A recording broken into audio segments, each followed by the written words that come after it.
You think you know the original Aladdin? Well, trust me, the story is nothing like the Disney version. And while I create these stunning jasmine nails, I'm actually going to tell you the real story. And trust me, it's full of surprises.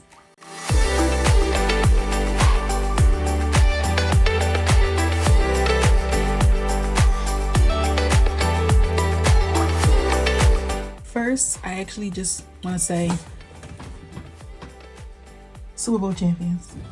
Yes, the nails have already been prepped with this Mia Secret extra bond. Instead of like sanding the nails, I just use this to prime the nails. Sometimes I do that instead of sanding the nails. It's a little bit easier. The tale of Aladdin is found in the Arabian Nights Tales, or 1001 Nights, an enchanting and magical collection of fairy tales of Middle Eastern origin.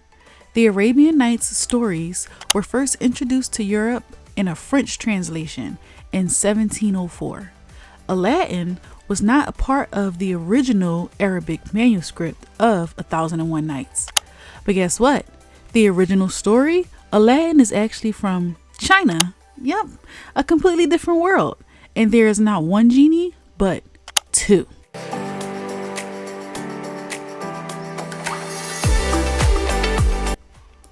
I'm using this rich teal shade because Jasmine's iconic outfit is this gorgeous, regal, blue-green color.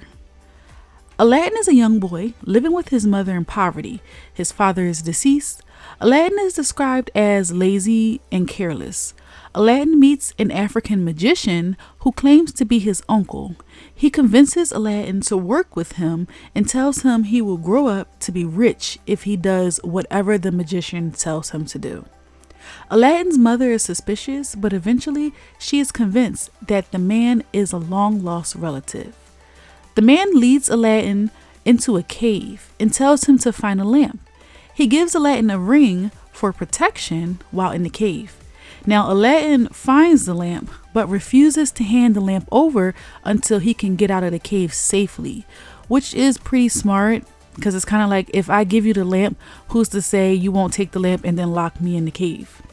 The magician still locks Aladdin in the cave with the lamp, so Aladdin starts to pray. This is different amongst the different stories that you might read. Some people say praying and some say just rubbing his hands together. While praying, he is rubbing his hands together. He's doing that rubbing hand motion. Remember I said the magician gave Aladdin a ring for protection? While rubbing his hands together, he is rubbing the ring and he summons a genie. The genie asks Aladdin what he wishes for, and Aladdin wishes to go home, of course. The genie grants Aladdin's wish. Aladdin goes home and he takes the lamp with him. He tells his mom the magician is not family. One day, Aladdin's mom is cleaning the lamp and she rubs it, and another genie appears. Aladdin and his mother ask for food as their wish. For many years, Aladdin and his mother live largely because their wishes are being granted by the genie. One day, Aladdin saw a beautiful sultan's daughter who is not named Jasmine, but Lady Badr al-Badr. Do you think Disney should have kept the original name, or do you think changing it to Jasmine was a good idea? So Aladdin sees her and is like, I'm going to marry that girl. He tells his mom, and he convinces his mom to go to the sultan, who is the princess's daughter, who's the princess's father. She goes to the sultan, and she's like, my son wants to marry your daughter. Here's some jewels, some precious jewels. The sultan is quite impressed by this, and he decides, you know what? Your son Aladdin can marry my daughter. Now, he's never met Aladdin. He has no idea what Aladdin looks like or anything. So the sultan has this chief advisor, and this chief advisor, he finds out, and he is not happy. He is not happy with this.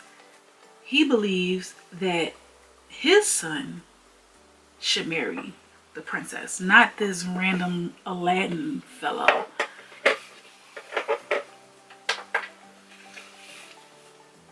So the Sultan says, okay, I'm going to give you 3 months.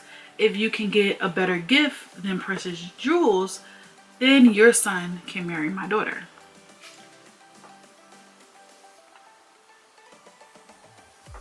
So sometime later, less than 3 months later, Aladdin's mom finds out that the chief advisor's daughter has married the princess. And this pisses Aladdin off because he's like the Sultan went back on his word. He said I can marry his daughter. Why is she already married? Right? So Aladdin, he has the genie go and steal the princess and her marital bed. So the chief advisor's son and the princess have not consummated the marriage yet. So because they have not consummated the marriage yet, they're not actually married. So Aladdin stealing the bride. Every night he steals the bride. He steals the bride's bed and locks the groom into he just locks him away. He locks the groom away. So of course, they never get a chance to consummate the marriage. So the Sultan, eventually he's just like, well, this marriage is null and void. Y'all haven't consummated it. That's it. It's done with. You guys aren't married. Now, that 3-month time frame that the Sultan originally gave the chief advisor to gather up some precious jewels or a better gift so he can marry his daughter, that 3-month time period now passes. So Aladdin's mom goes back to the Sultan and is like, hey, it's been 3 months. Can my son marry your daughter now? Right? So the Sultan is like, well, you have to do a dowry. Now, I need some gold. Who told the Sultan he should get a dowry? He should get a dowry? The chief advisor. He's met his son.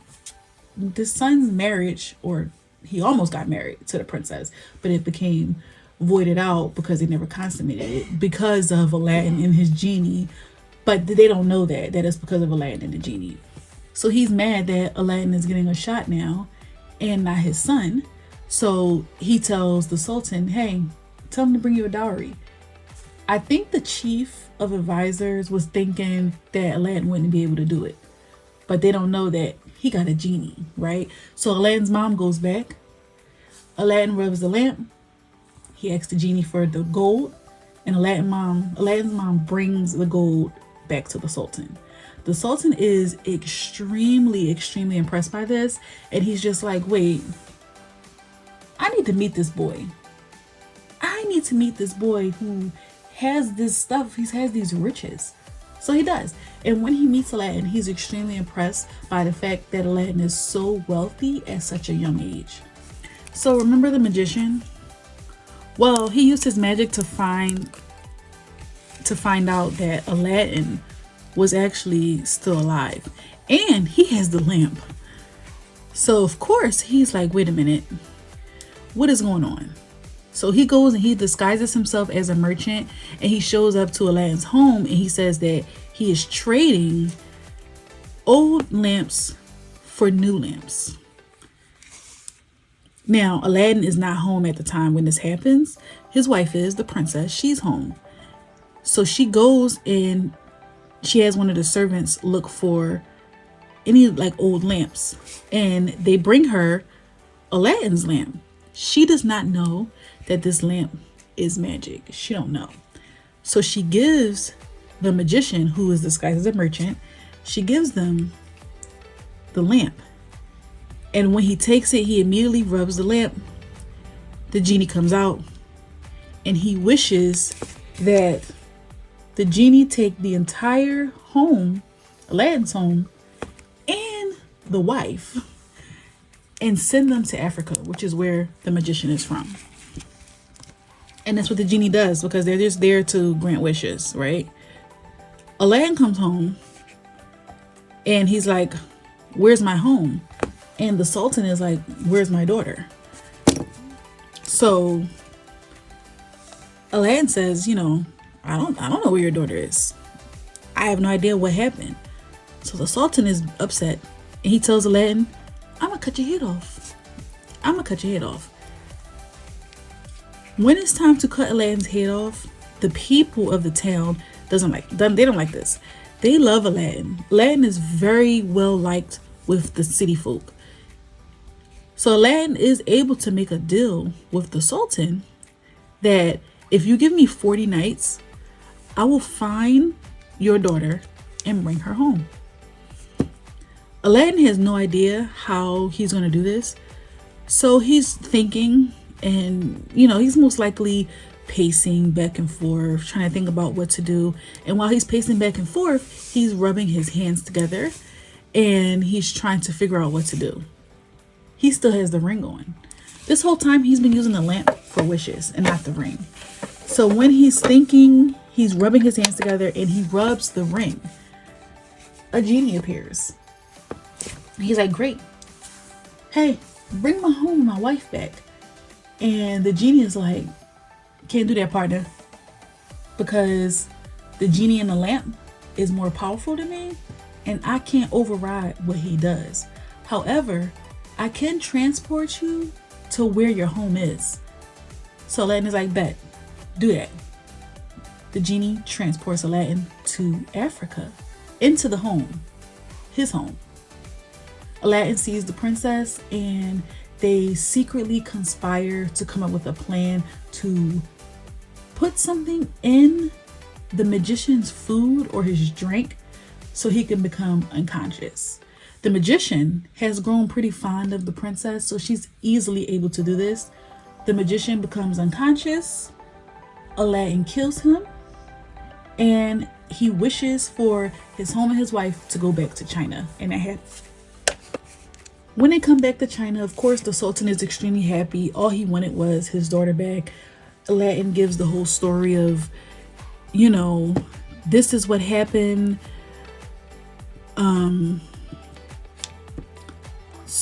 It was a magician. He stole your daughter and I saved her, yada, yada, yada. Of course, the Sultan is extremely happy.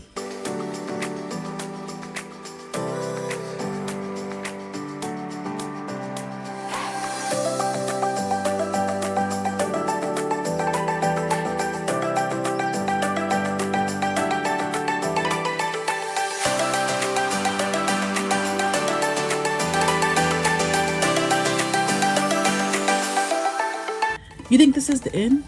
Nope. The magician is dead, but he has a brother who needs to avenge the magician's death. The magician's brother is also, you guessed it, a magician. So of course, he has to disguise himself.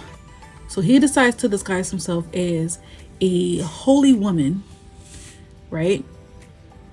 He disguises himself as a holy woman and knocks on Aladdin's door. The princess opens the door and she's excited to see a holy woman.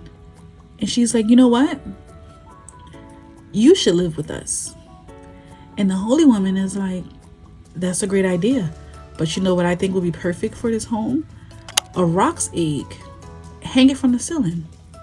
So the princess, she goes to Aladdin and she tells Aladdin the holy woman wants a rock egg to hang from the ceiling. She thinks it would be perfect, blah, blah, blah.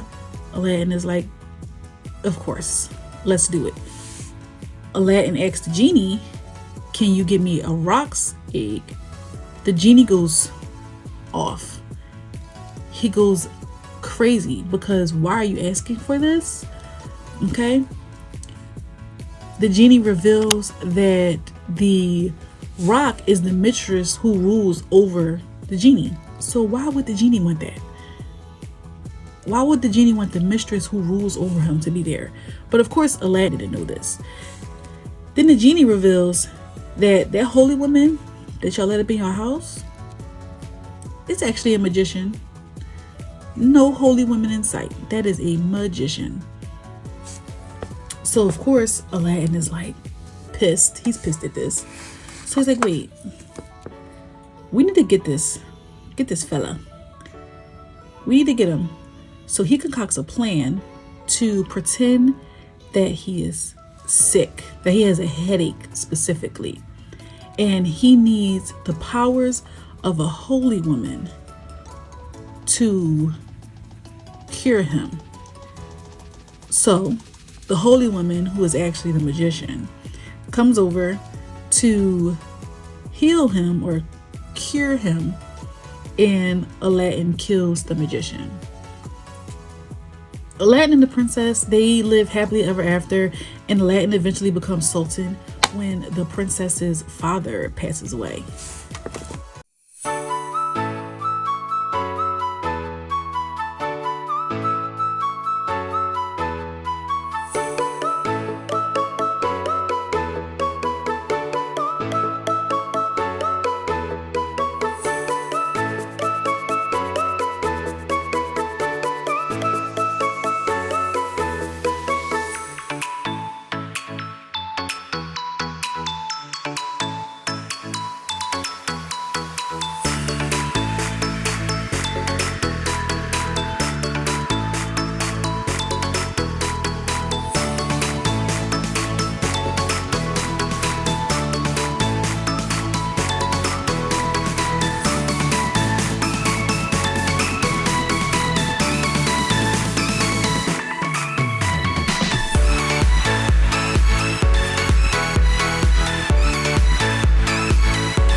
So this version is way darker than Disney's version.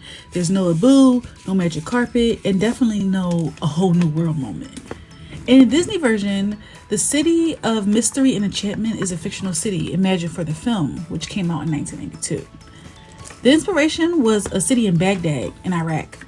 Disney also drew on the Taj Mahal for the setting of the story's royal palace. What do you think of the real Aladdin story? Should Disney have kept some of those details from the original story? And which Disney now set should I do next? Let me know in the comments below. Don't forget to like, subscribe, and hit the bell notification to be notified the next time I upload a video. Thank you so much for watching, and I'll see you, or you'll see me, in the next video.